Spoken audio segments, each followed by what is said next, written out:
nakakaan pa lang tubig. Limitado pa. Ayan.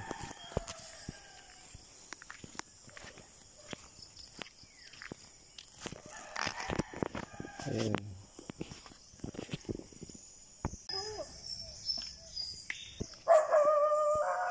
Ayan, mayroon ng aso. Klaseng huya, oh.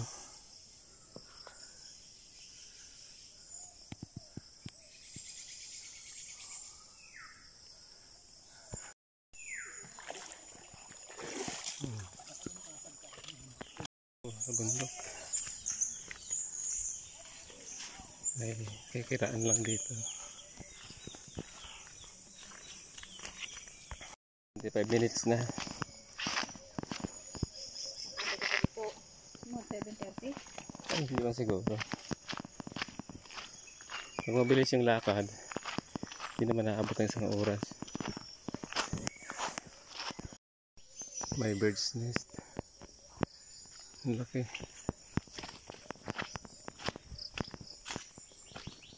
Daanan ng ano, kalabaw. Ayan, oh, putikan. Ano na? Oh, yan. Siguro mga 30 minutes pa.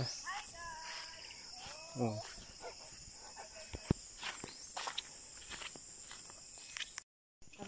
Ayan. Ayan, oh, katmon. Ayan, oh. Kaibigan, oh. Ito yung katmon. Ayan, oh. Katmon. Ito yung buka ng katmon. Ito yung pwede kainin.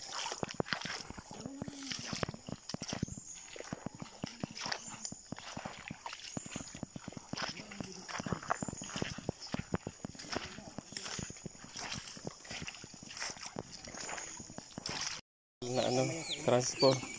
Ay, na may buhay ho. Buhay. Ha? Ito buhay ho. Naku, kaya pa gano'n. Labot siya. Ayan na. Putik na. Di maputik ko.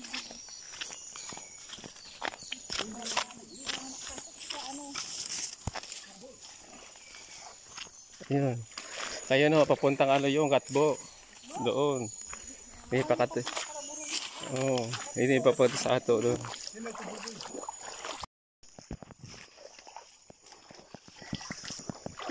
Springs.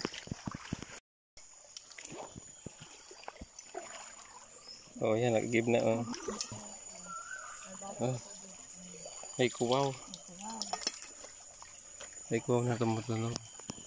Ayan, yung karaniwang igiba ng inumin. Ayan na.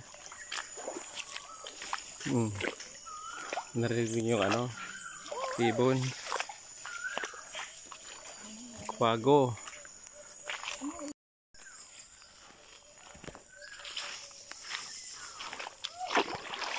Madulas dito, oh.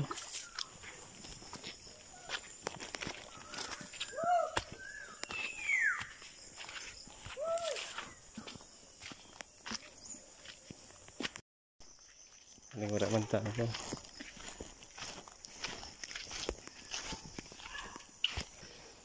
Mountain climber.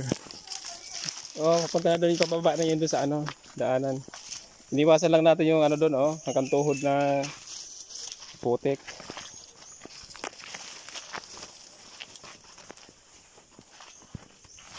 Grabe. Nagbago talaga yung daanan, eh. Kailangan mayroon ng ibang daanan na ano.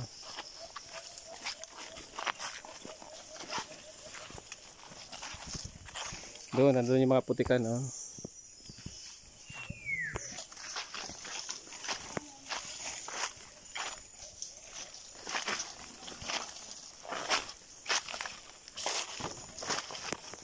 Ito, pagkagawa ng suman, itong binabalot, oh.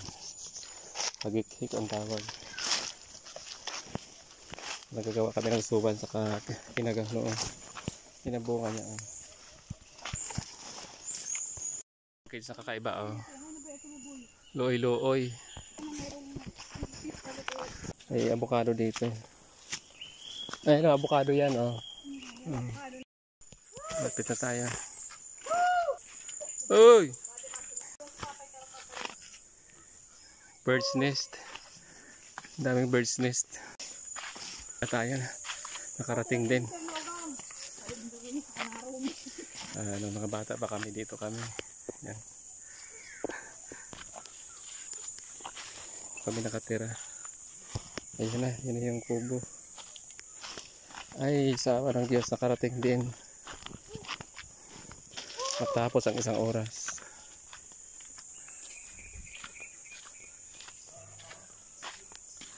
Ayan. Wala na yung silat. Wala ka na yung sabaw.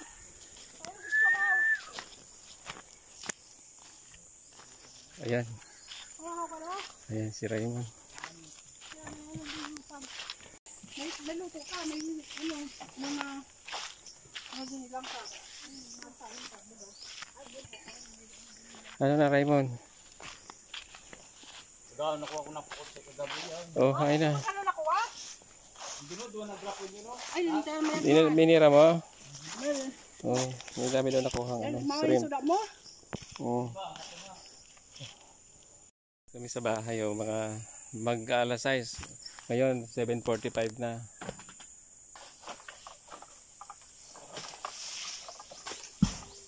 Ayan, buko. Pero alanganing niyog. Ay, mapalaw mo rin.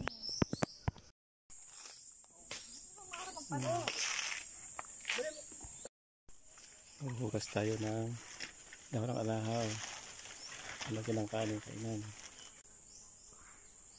Tayo sa sapa.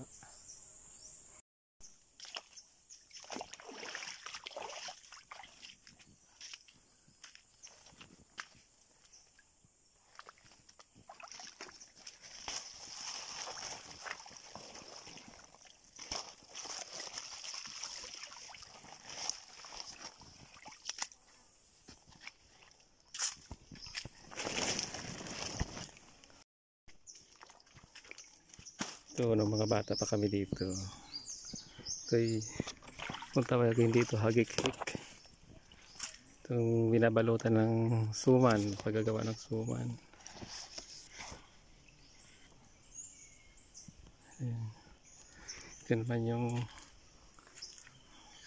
bariw, kargomoy kung tawagin. O bariw, iwan ko.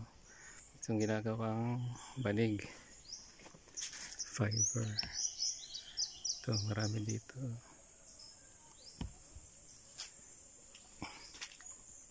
Ito yung puno niya.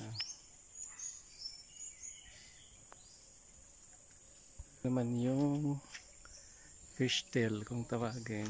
Ito yung tuyo na dami. Tuyo na dahon. Fish tail kung tawagin.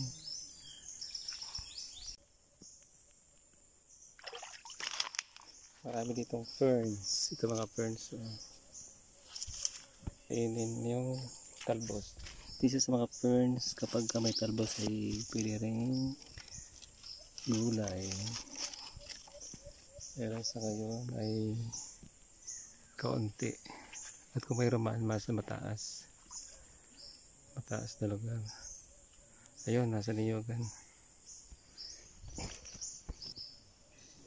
May nakita ako coconut sprout. Ito coconut sprout.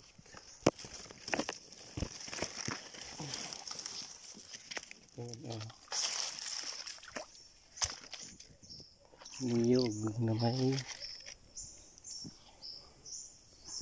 tubo.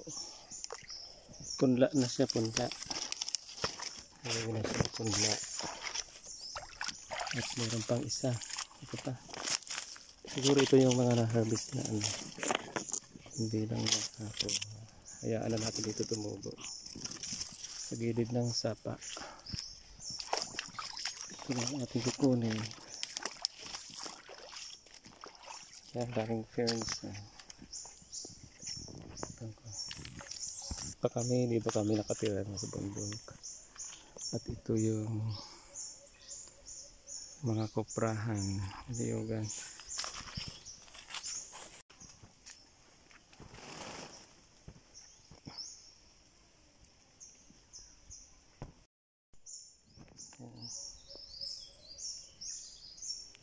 Coconut.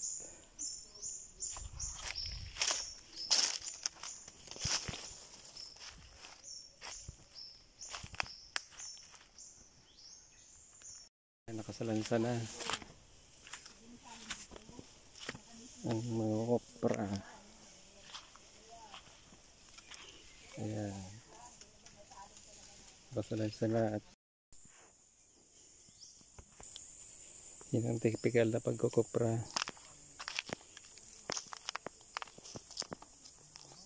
Nakataob na sa pugon. Ayan, papausukan na. Yan ang typical na pangungupra. Kasilam.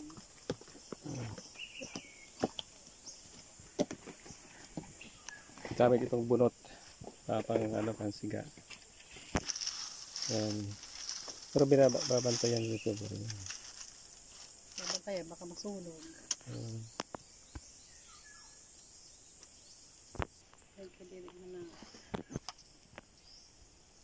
Yan na, layas ng mga lamok dyan.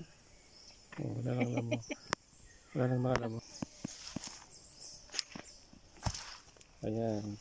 Bantayan kapag kaganyan kasi tinatansya din. Baka masunog. Ayan. Mga 5 hanggang 6 na oras. Depende. Depende pala. Ayan. Ganyan ang typical na pangungupra. Di mas hindi ka ulit sumuwas. Ang pasok na lang. Katuwa na lang, may pinasa na.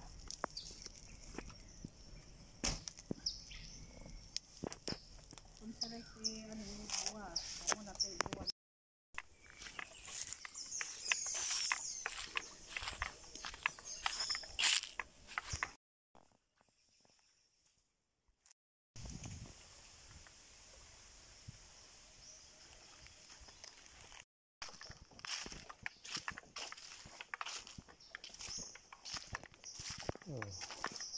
Itong ginagamit pang padaos-dos. Yung bata pa.